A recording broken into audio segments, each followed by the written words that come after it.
Good morning and welcome to the AM News. Our very first story, President Akuffo has described as discriminatory and unacceptable the continuous singling out of Africa for travel bans in the fight against the coronavirus pandemic. He's unhappy Netherlands, which first recorded the case of the Omicron strain, was not put on the red list, but some African countries, including South Africa, are being punished for being truthful in identifying the strain. He was addressing the European Parliament in Strasbourg, France. Let me use this occasion to reiterate the strong opposition of the Economic Community of West African States, ECOWAS, whose authority I have the privilege to be current chair, to the decision taken by countries, including those in the EU, to single out African countries for the imposition of travel bans. Omicron has been discovered in over 40 countries, with reports indicating that this variant was present in the Netherlands way before it was discovered in South Africa. The world should be grateful to the South African scientists whose knowledge and expertise in genomic sequencing enabled them to identify the new variant. Plaudits, not the condemnation of their peoples, should have been their portion. Why is there not a travel ban imposed on the Netherlands but against South Africa, one might ask? I'm a firm believer in the statement that no one is safe until everyone is safe. Meanwhile, travelers arriving in Ghana are pleading for a delay in the implementation of the no vaccine, no entry policy currently in force at the airport. The Ghana Health Service, in its new travel regulations, said all persons coming into the country must show proof of full vaccination before they are allowed entry. Airlines will also be charged an amount of $3,500 for each unvaccinated passenger they bring into Ghana. At least 100 shots of the single-dose Johnson & Johnson vaccine have been administered to unvaccinated travelers. But less than 24 hours into its implementation, the travelers want authorities to review the start date of the policy to allow maximum cooperation. Manuel Kranting spent a day at the Kotoka International Airport and now reports. Effective midnight Tuesday, December 14, 2021, all persons arriving in Ghana must show proof of full vaccination before they are allowed entry into the country. This is part of new regulations released by the Ghana Health Service in anticipation of the influx of travelers as the festive season beckons. Close to 12 hours after the regulation kicked in, Joy News checks at the Immigration Service Department here at the Kotoka International Airport reveals about 102 persons arrived here unvaccinated. All of them have been made to receive the single-dose Johnson & Johnson vaccine. For a lot of the travelers who are arriving here at the Kotoka International Airport, this new regulation opens the spot to prevent further spread of the virus here. I heard about it while I was in Dubai, that all passengers coming into Ghana should be vaccinated. And I think it's a very good thing that Ghana is protecting its citizens and protecting those coming into the country. Everyone should be vaccinated if they're traveling, just to protect everyone that they'll be around. It's a good thing that everybody should be vaccinated, because all over where I'm coming from, everyone is doing it. And the policies are good, so I think it's a good thing for us to also do the same. I don't get it. The reason is wherever we are coming from, Ghanaians like complaining. Wherever we are coming from, you can't complain like this. But I don't know why when they come here, they do otherwise. For some others, this is coming too late. They would rather a longer notice was given ahead of the implementation of the policy. Coming from London. Okay. Yeah, it's my second time coming this year. I used to live here. Okay. I mean, that kind of stuff. What are you here for? Vacation? Yeah, come to my family and stuff like that. Okay. I see. You must have heard of that regulation on no vaccination, no entry. Yeah. I mean, it was quite last minute, but if you're prepared for it, then your holiday wasn't ruined. But I feel like maybe a bit more time could have been given for other people that couldn't make it. I've got some friends back home who are like only on their first jab. Okay. They haven't got time to get the second one, so it's a bit, it's a bit of a situation for them. But allowed, because if the person doesn't have the information, it's not fair. And once the person is able to present the COVID negative, it's okay. And besides, the person will be tested again when you get on into Ghana. So it shouldn't be like need a vaccination to actually travel. Even though it's good, it protects self, but it shouldn't be the barrier to letting people in. And I think most people might not check the information. Like I said, if I were not to have it in my purse, maybe I wouldn't be allowed to travel. After half of the first day of the implementation of the policy, more than 100 people have been administered with the Johnson & Johnson single-dose jab. According to Joy News checks with officials here at the airport, persons who refuse to take the jab would have to undergo a 14-day mandatory quarantine at their own cost before they are allowed access into the general population. This, the service hopes, will be an effective measure against the spread of the virus, especially the advent of the Omicron strain. From here at the Kotoka International Airport, my name is Manuel Kranting, reporting for Joy News. Now, in the Buna East region, as part of a series of exercises taken by the Right to Information Commission to educate and sensitize the public on the RTI law and how it works, the Commission has held a public forum in Techiman. Executive Secretary of the Commission, Yao Sapom Boateng, amongst other things, mentioned that under the new RTI law, no office holder can hide behind the oath of secrecy to deny a requester the right to information. Correspondent Anas Sabit was at the function and came through with this report. Right to Information Commission says it has stepped up public engagements to get more citizens participate in the implementation of the Right to Information Act.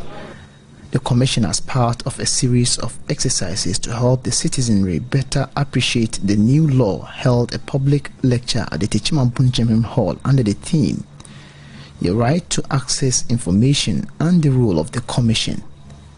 Executive Secretary of the Commission, Yao Sapom Boateng, says the move would help the citizenry understand the application of the law. So the purpose of today's program was to help reach out to the people of Ghana and help engage them in their understanding of the law and its implementation. And I believe that it was such an interactive session that we were able to address the confusion in the minds of people about the implementation and the realities of the Right to Information Act. Sure. So that is what our focus was on. He again noted that the new law requires heads of institutions to release information to the public as and when requested.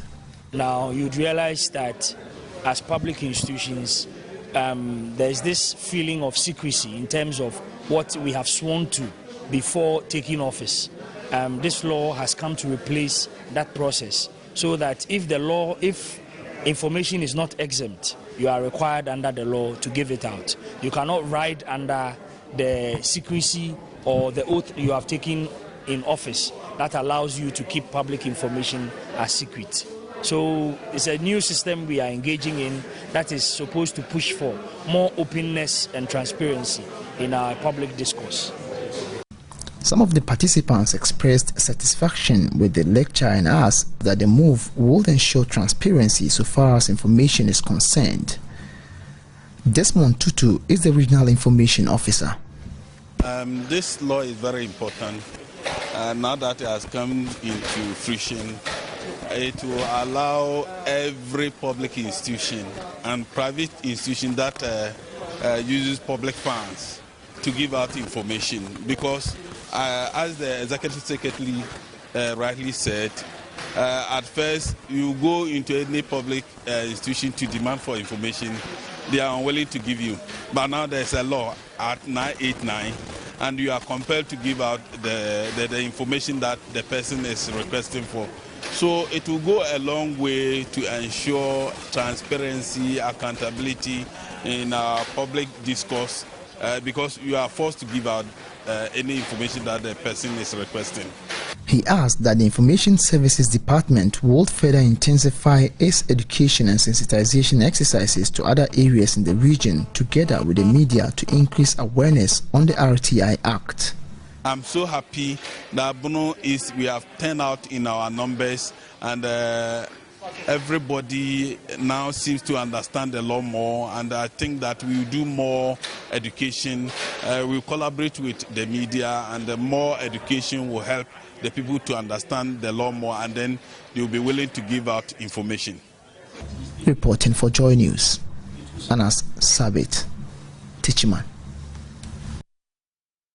And now in the Volta region, the Ghana Police Service and road users have lauded the efforts of the Electricity Company of Ghana to provide electricity at the Tovi police barrier in the Ho West district. According to the police, they feel safe when discharging their duties at the barrier at night, but appealed for an extension of the street lights by at least 100 meters at both ends.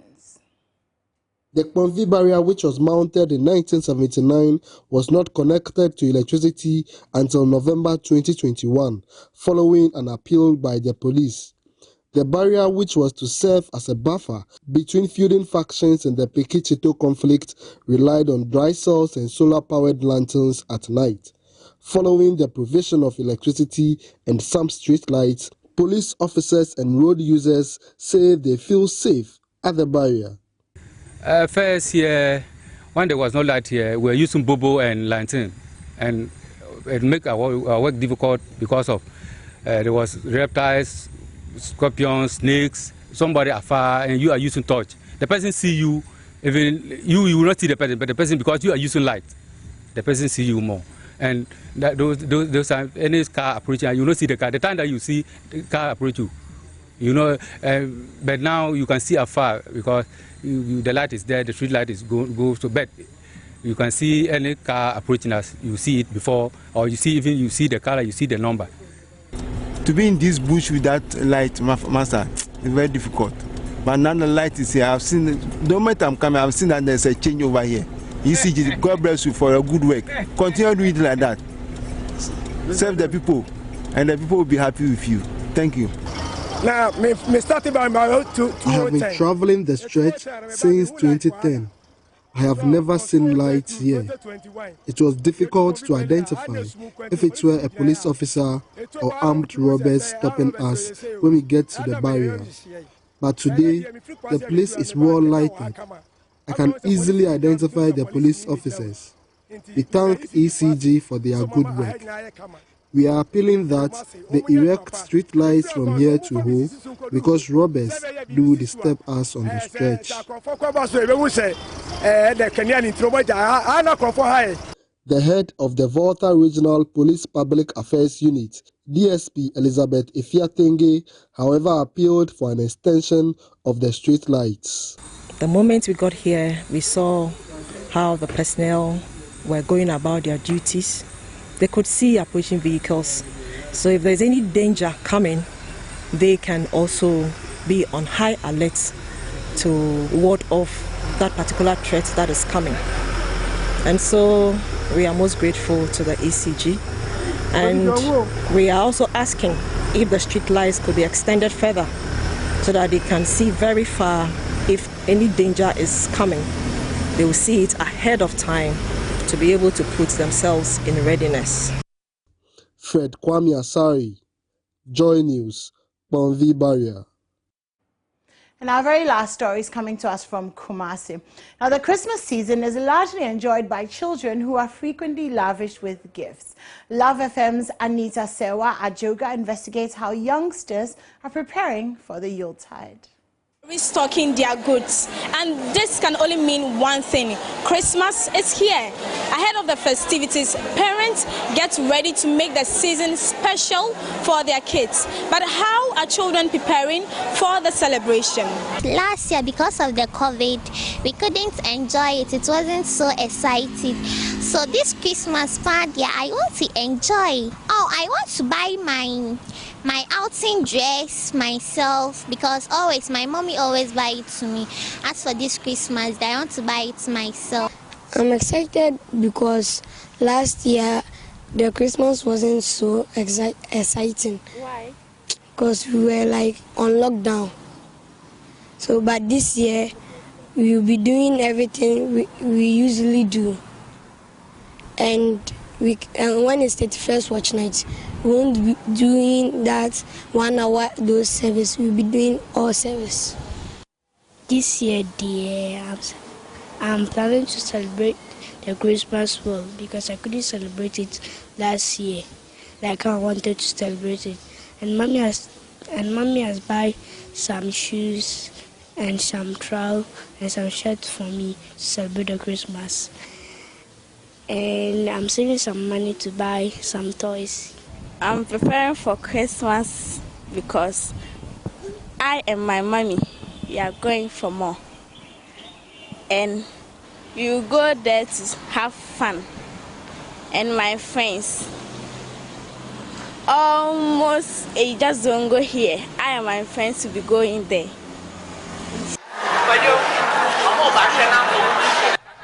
Every adult has New Year resolutions, but do children also have resolutions? Next year, what I will do is that next year we will be in classes, and I want God to help me that I can learn more so that I can go to JHS 1 for more information about education. I want to change in the way I dress and do other stuffs. Next year, I want to be promoted to the next class so that I can study hard for my parents to be proud of me.